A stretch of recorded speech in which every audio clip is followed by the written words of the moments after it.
There are years where weeks happen, and there are weeks where years happen, and this year of a week was insane. I would argue this was one of the most exciting weeks in the history of AI. There was so many releases that we figured we need to have our own separate episode just to cover these. So the next 30 or so minutes is going to be a speed run of all of the most noteworthy, important things that you probably missed if you stepped away from your computer for more than 10 minutes this week. We want to start with GPT-5. We're going to go to Genie. We have ElevenLabs where you can make music with a single prompt. There's a lot of really interesting things. A healthcare thing where people are solving cancer now with these models. It's pretty incredible. Let's start with GPT-5. Yesterday was the release. It was a huge day. It had a lot of opinions, good and bad. Ijaz, you have some takes on this after using it for maybe a couple of hours. I mean, we recorded our live stream episode yesterday, but now you've had some time to use the prompts, actually try out the model. What do you think? What are your day after review on ChatGPT? Yeah, it's still the same. I was pretty underwhelmed by the overall launch. These things are meant to be magical, and it just felt more like a morgue when they were announcing GPT-5, to the point that they were writing a literal eulogy as a demo, right? So I was thinking, okay, maybe less than 24 hours later, everyone's got a bit of a taste of things. I tried it out. If I'm being honest, I didn't really notice the difference too much between O3 Pro and GPT-5. Maybe that's controversial. I don't know. But I was like, okay, maybe people have some kind of like fun demos out there. Josh, I just found one, and I thought it was worth sharing. So it was from Sam Altman himself, and I've got the tweet up here. He goes, when you get access to GPT-5, try a message like, use beatbox to make a sick beat to celebrate GPT-5. And basically, it's this prompt which loads up this fun little gizmo in ChatGPT, which is called Beatbox, and you can compose a track. We'll get a little bit of an excerpt here, actually.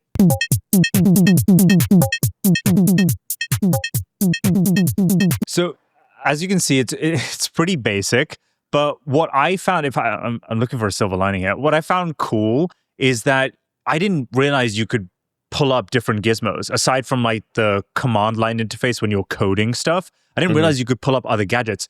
My one criticism for this, though, is who would know about this if Sam hadn't tweeted about it, right? And has the people that haven't seen Sam's tweet know that this even exists? It's like when Apple came out with GarageBand, and as if they hadn't told you that app had existed, no one would ever use it, right? So I'm still pretty much underwhelmed. I don't know. Do you feel the same?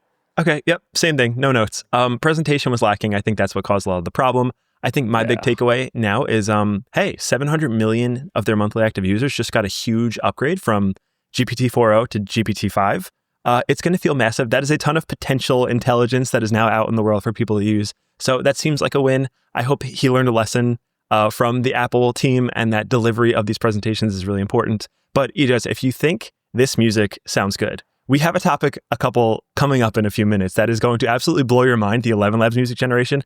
But before that, I want to get into what I personally think is the most exciting tech of the week, which is the Google's Genie-3 model they released for the world. It's incredible. Genie-3 is basically a world builder in a prompt. If you want to create a video game that you can actually walk around in, I mean, you type something into a text box and it generates it. And Ijaz, you have a video loaded up here. Can you kind of show people what this means, what's going on here? Each one of these is an interactive environment generated by Genie-3, a new frontier for world models.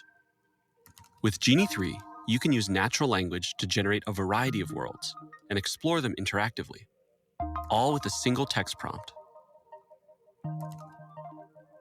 This is cool. So what you're looking at here may appear like an AI-generated video similar to like Google VO3, but it's actually much different, right, Josh? Because what you're looking at, the perspectives of panning left and panning right that you're seeing on the screen here, you're probably wondering, wait, why are there arrows there like a keyboard, like a game? It's because AI is generating in real time what you see and what you interact with and things that you do. And that is distinctively different from a video model, right, Josh? Yeah, so with the video model, like VO3 that we're used to, when you type a prompt, it generates you a two-dimensional video. It looks like you're watching a YouTube video. But with Genie-3, it's a little bit different. I mean, you could see here on the demo, you typed a prompt and you had generated an entire three-dimensional world that you could actually walk into, navigate around, view things. And one of the most interesting things that we'll get into in a second is that it has what we're seeing on screen now, world memory.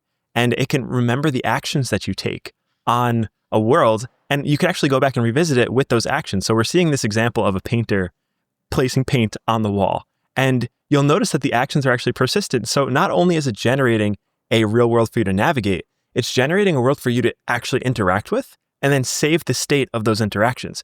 And to me, this like totally blew my mind because I love video games. I've been playing video games forever. And this very much feels like, oh my God, this is how every video game in the world is going to be made. If you can generate an entire world from a prompt right now, imagine what Genie-4 is going to look like, where you can really get like some truly high fidelity. You can get all of the real world building physics aspects that are maybe lacking a little bit here. And to me, this feels like the future of gaming. And this was so cool because I'd never seen anything like this. I think with a lot of the things we're going to talk about this week, we've kind of seen them. They're just iterations making them better. This very much feels like a 0 to 1 moment where we now can go from words to real life, fully immersive metaverse type world. And that seems like a really big deal. I think if I were to condense what's so valuable about this model, there's a few things. One, video and images in general is just way more complicated to figure out from an AI model perspective than kind of like the LLMs and words that we've seen so far. So as you said, like as a version 3 for Genie, this is pretty impressive. The other thing is video production, or to the scale that we're seeing on the screen here, typically costs tens of millions of dollars minimum, right? Hollywood studios, VFX studios are worth hundreds of millions of dollars. If you remember like the Star Wars saga, Lucasfilms, they're worth like well over $1 billion. They got acquired by Disney. And now you have a tool that you can access for what, $100 a month and create very similar grade, if not better grade videos in the coming months.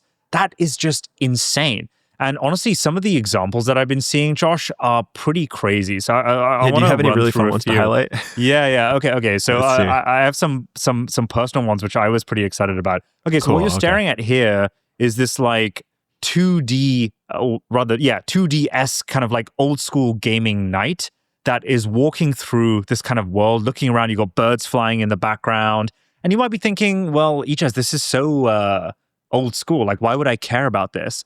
Well, what's amazing is this was an image generated, I think, on ChatGPT last week that went viral for its aesthetic. And people were like, wow, I miss this old school feel.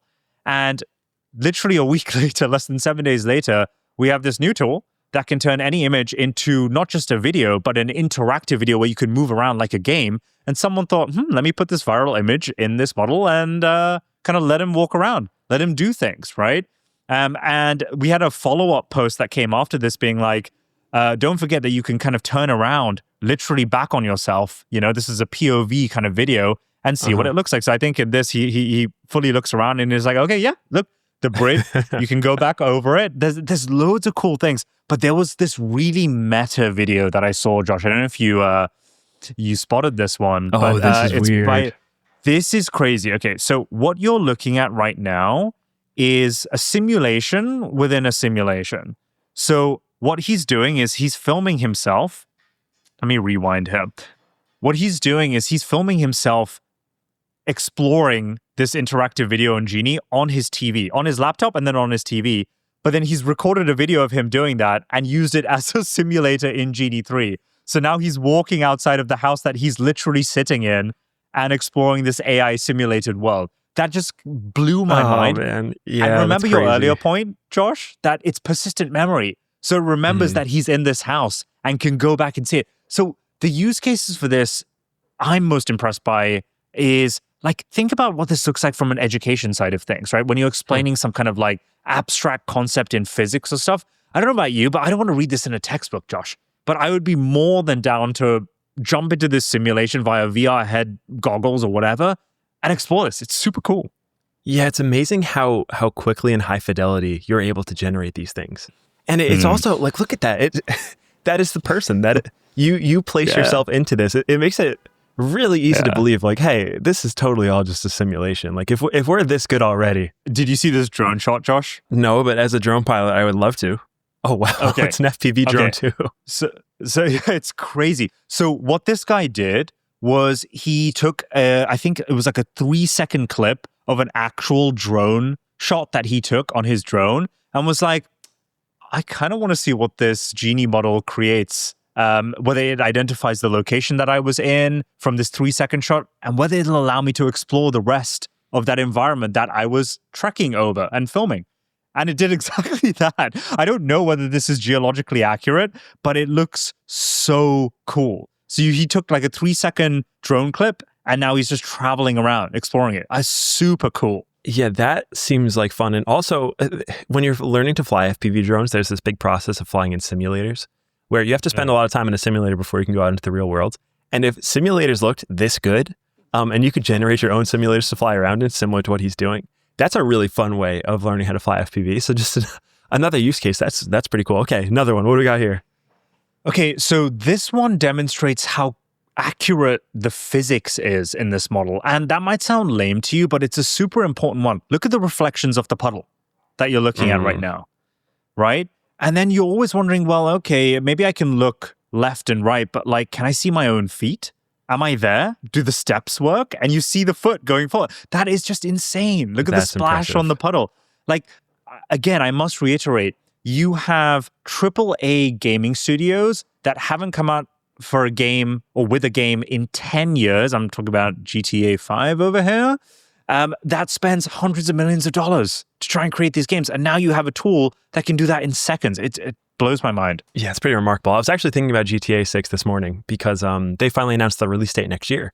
And had they pushed this release date out another year or two, there's a high probability that we'd be getting GTA 6, but just artificially generated, where we wouldn't have had to even wait until the real thing because of how good this is. And it's probably going to be the very last blockbuster AAA game that is built without a majority of the assets being generated by AI. Because, I mean, these virtual physics engines are so good. And the fact that you can do this with one prompt is it's pretty remarkable. So Genie-3 is pretty incredible. Grok Image Gen, which we did an episode on earlier this week, is actually doing very, very well too. This theme of image generation, visual generation, it's hot. Grok image usage is growing 50% per day, which seems pretty outrageous. So if you haven't tried, go check that out. Another noteworthy piece of news this week that you may have missed is that Anthropic actually dropped a brand new coding model. It is called Claude Opus 4.1. It is better than 4.0, believe it or not. And it's funny. Dude, I mean, the chart crime on this is hilarious. Pretty well, no. So OpenAI was exaggerating. I respect Anthropic for showing it as it is. Your model is 2% better.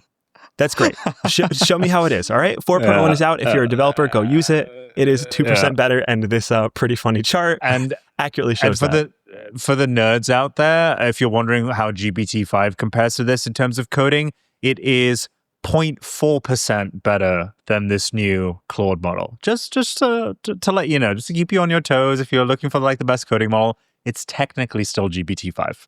There you go. Okay, so we'll have a debate whether we're hitting a wall or not in another episode, but that's the new coding model update. There's another really cool update that I want to get into, and this one is actually pretty interesting. We're going to spend some time here, which is the new ElevenLabs software that they released this week. It allows you to generate music. And I was like, okay, sure, AI music, great. I've heard plenty of AI music. This is good. This is good music. It's actually really good. Yeah, walk us through it. For some context, ElevenLabs is famous for being the text-to-voice model. So you can type a text and it can read or orate whatever you've written or create a script from its own and then orate that in so many different voices. It can also do your voice as well. So you could literally speak into a microphone for 3 seconds, I think. That's all it takes. And now you have an entire model that can speak and sound like Josh, that can speak and sound like Ijaz. So I don't know why I'm doing these podcasts when I could just do that and combine that with a Genie-3 or a VO3, and then I can just, sit on my sofa all day. But yes, we have 11 Music, which was unexpected, to be honest, because, this is not kind of like a domain that they've dealt in. And basically, you can write any kind of prompt to create any kind of studio soundtrack. And I want to emphasize the studio part of this, because there's been a lot of AI music generating products, but they kind of suck. We just played a demo of GPT-5 making some beatboxing, and it sounded pretty lame, to be honest. Yeah. But these ones are pretty good, and you can see the fidelity that it goes into. Like you're listening to some deep jazz. All of this is AI generated right now.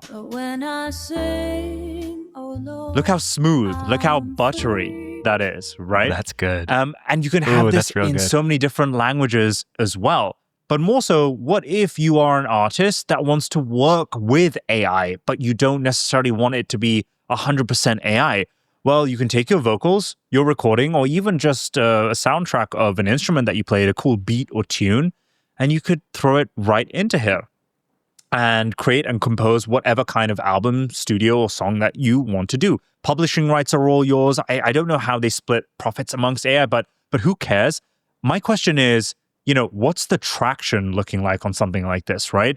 And they answered that, I think, literally 2 hours later after they posted this, which was over 111,000 studio quality tracks have been created with this since it was released 24. I missed that part. Since it was released 24 hours ago. That is insane. So all of this from a single prompt, Josh. I know you have a lot of friends that work in the music world. Are they worried about this? What's your take? I don't know, but I would be. I mean, that is impressive adoption rates because it's actually so good. Could you go back to the last tab and can we listen just a little bit more? Because that one sample, it's shockingly good. Maybe just click around and see if there's any other. So this is like a female vocal. Here we go. Okay, we have kind of like. And the vocals are interesting, right? Because, I mean, AI is generating the lyrics. What do we have here? Got some Afrobeat. That's insane. That's some hip hop. Okay.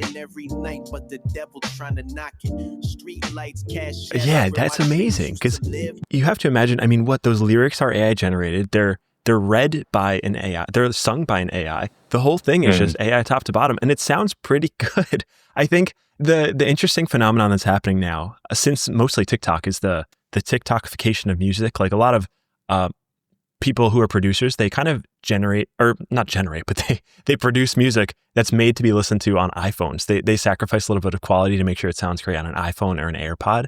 And what you're getting here is I mean, from my novice ear, is parody with that, where these songs sound really good. And if you're a creator or if you're someone like us who wants to use music in their content, but oftentimes has problems with copyright, this is a really great opportunity to just generate your own and never worry about copyright again. That's a really good point. The other thing is, Josh, I don't know about you, but I can't sing, mate. But I would love Only in the shower. To have the power.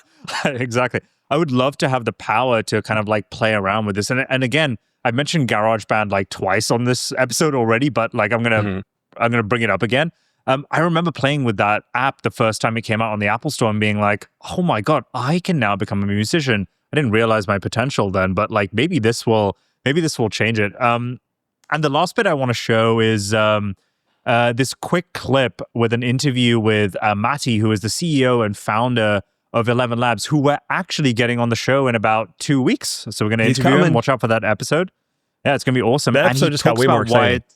And he talks about why it's super important. It's exactly one of the very special things about the release of the model is that it's both extremely high quality, one of the highest qualities in the market, while it's also fully licensed and built in collaboration with the labels, with the artists, with the publishers. And like you mentioned, we already are very happy to be working with Merlin and Cobalt, frequently referred as the fourth majors, both because they represent respectively 30,000 independent labels on the Merlin side and over 25,000 songwriters on the Cobalt side.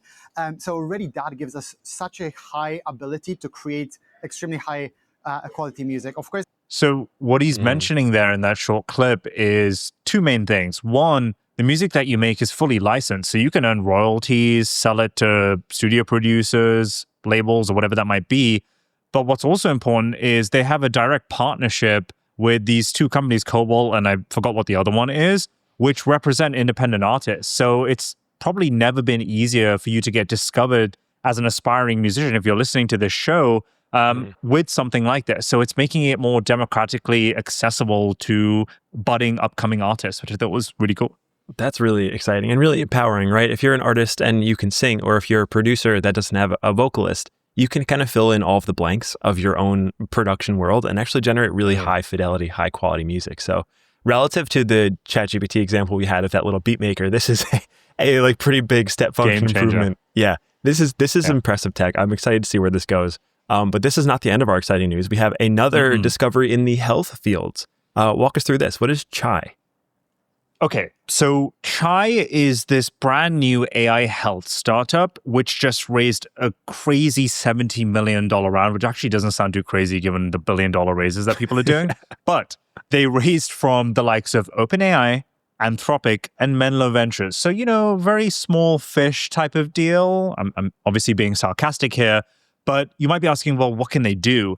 Well, this new startup figured out a really cool thing. They have this AI model that can basically create designer antibodies that could be used, theoretically, to treat any form of disease, which includes cancer, skin disease, or whatever it might be. What's awesome about this is it has a 15% success rate compared to the 0.1% success rate that all the other AI health models have when it comes to this. And they actually put this to the test with a study that they have. I think he has a tweet over here where, over here, he goes, Chai-2 delivers de novo antibody design with a 15% hit rate. But one group spent 3+ years and $5 million on a tough target. But with Chai-2, we delivered an experimentally validated binder, basically a theoretical solution or cure, in just 2 weeks. And where my mind jumped from this was, oh my God, you're going to save hundreds of millions of dollars, but who cares about that? You're going to save tons of lives. You're going to improve the average health of an individual at the cost of a GPT prompt. And you get an answer in a couple of minutes or even an hour. Even if it's a few days, it's even marginally better than 3 years and $5 million, which is just insane economically, right? So I'm starting to understand why OpenAI spent 15 minutes of their live stream yesterday focusing on health. I'm starting to understand a lot why Jensen Huang is investing a lot of money and time on chips that are devoted towards healthcare. Josh, what do you think of this? We're throughout this episode, we are planting these seeds of a really optimistic and pretty wild future where we have world building in a prompt and you could create your own metaverse. And now we have genetic mutation, genetic modification, and understanding of the DNA better so that we can actually manipulate the human body and all the cells in our body. And to me, what we're getting from AI is just this deeper core understanding of the world and then a really empowering ability to manipulate it. So now that these DNA sequencing AIs are able to help us understand things, well, now we can manipulate it and cure diseases and cure cancer. And now that we have a deep understanding of physics and world building, we can emulate that and we could generate our own. And AI is just kind of helping us go deeper and deeper on these topics to get better understanding and then empowering us to make these crazy tools on top of it that could actually change things. So there's a world in which we are curing all of these diseases. There's a world in which we don't even have to worry about diseases. And there's a world where you can create an entire world inside of your virtual reality goggles and do that all in a prompt. And I think the theme of this week is very forward looking and really, really optimistic and exciting. And this leaves me excited to see. Yeah, we're entering an era of AI science. And what I love about that is it's going to affect so many people who have no idea how any of this AI stuff works, who don't have GPT subscriptions, who don't have access to all these fun coding models or maybe have no use for it. Real impact on real people, I think, is going to be totally awesome. That's one of the cool things about the GPT-5 release this week is for a lot of people, they don't really know what's going on. They don't follow the show, they don't follow AI, and they just use this thing called ChatGPT, not realizing that the model they're using is actually a couple years old. It's pretty outdated. And just today, they woke up today and they went into their ChatGPT app and they don't even notice a difference, but suddenly it's a lot better. And then it just has this impact on their life. And there are these moments in time where the average person kind of catches up to the frontier. This is one of them in the model space, but I assume we're going to get one of those fairly soon in the healthcare space too, where there's a lot of healthcare stuff happening on the frontier, but none of it's really readily available to the rest of the population. And one of these days, one of these companies is going to release a product that does that. And it will suddenly catch the world up to the frontier. And those moments, the days like GPT-5, the days where this company like Chai will announce that they've actually made this public and you can go and get cures for whatever problem you're having. Those are the days that are going to feel really big to the rest of the world because for us, it's another week in this world. But for them, it's oh my God, wait, you could do all of this stuff.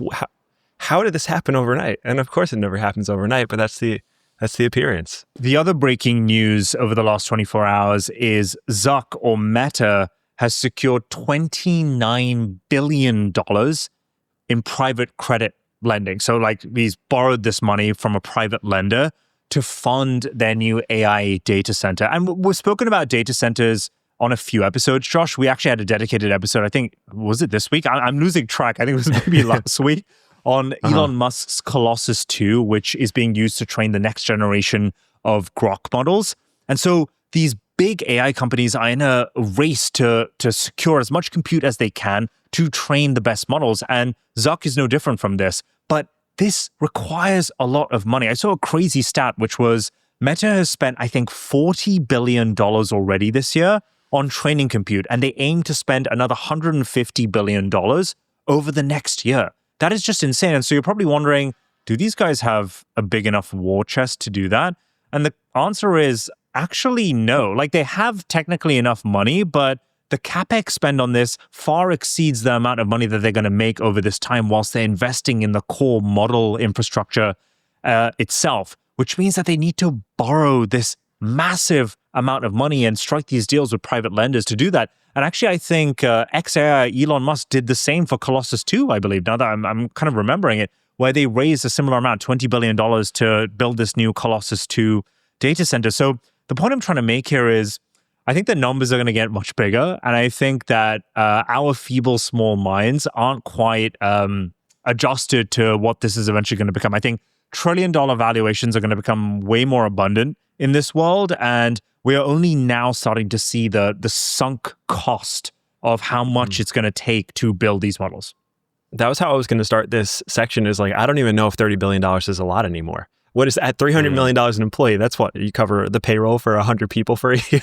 It's like the scale of this conversation has gotten so grand. But one thing that I do admire about Zucc is, I mean, I assume the founder-led companies are always the most interesting because they have the most, those founders have the most ability to make crazy, seemingly irrational decisions because they have the total control of the company to do so.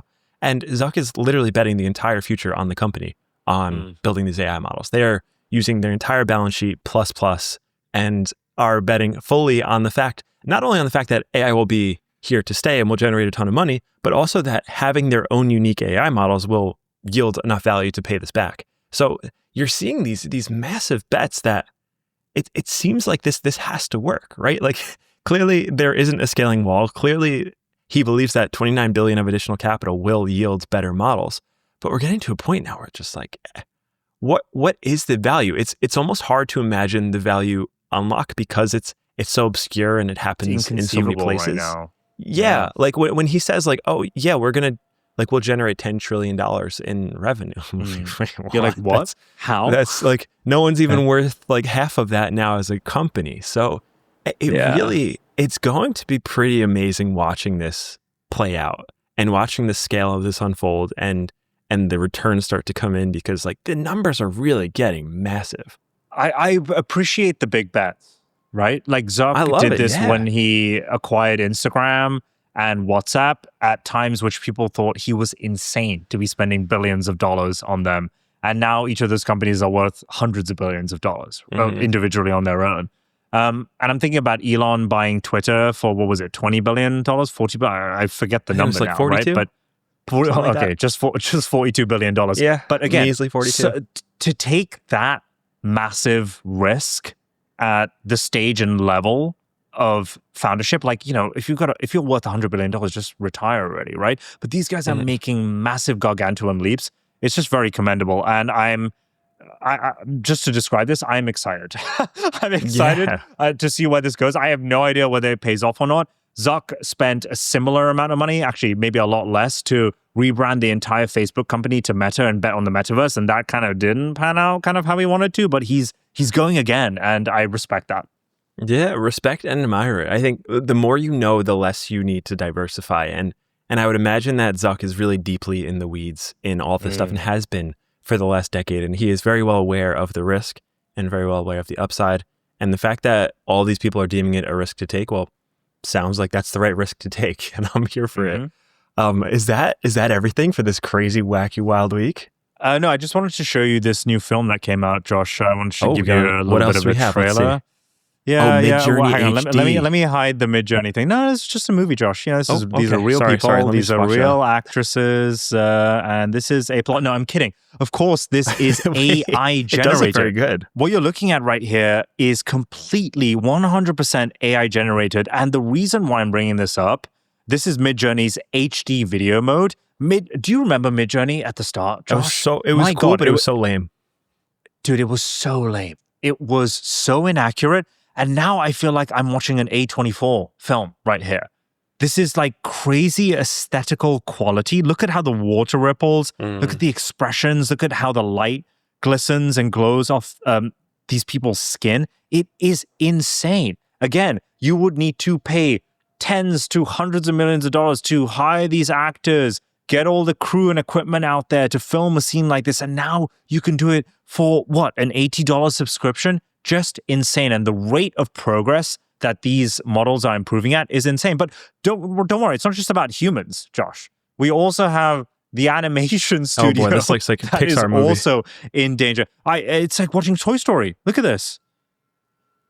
Well, not Toy Story, but like, you know, a new Disney or Pixar film. Totally. Like what you're looking at is 4 separate scenes from the same type of movie or storyline, and they're in slightly different grainy quality, right? You've got like the high fidelity animated show here. You've got a slightly grainier, more cartoon-like, you know, from Into the Spider-Verse, if you're interested or watched that saga before. Just hugely interactive pieces of content that I think is going to make it so easy for the next world-class director to appear behind a keyboard, to be some kind of like 15-year-old teenager sitting in his parents' basement. Just super cool. Yeah, for animators, this is such a game changer. I forget the exact timeline, but the movie Spirited Away, which is like this very famous, popular anime movie. I understand that it took many years just to develop some scenes because each frame of each sequence had to be fully hand-drawn and animated. And these things took forever. And now what we're seeing is like all of that time is compressed into a single prompt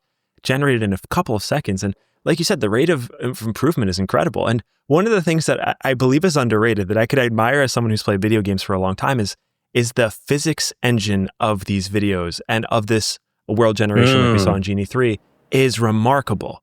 So much of the complexity in video games is simulating physics in a way that's lightweight enough for a console to play. So when you're generating these worlds, say that you're in Grand Theft Auto, and they're basically simulating all of Los Angeles. And to simulate all of Los Angeles on a little PlayStation or an Xbox console is incredibly difficult because it consumes a lot of resources. There's a lot of textures. There's a lot of physics, gravity, light reflection, sun. These things are really challenging to emulate. And what's interesting about these video generation models is that they're able to emulate that physics without any of the compute costs.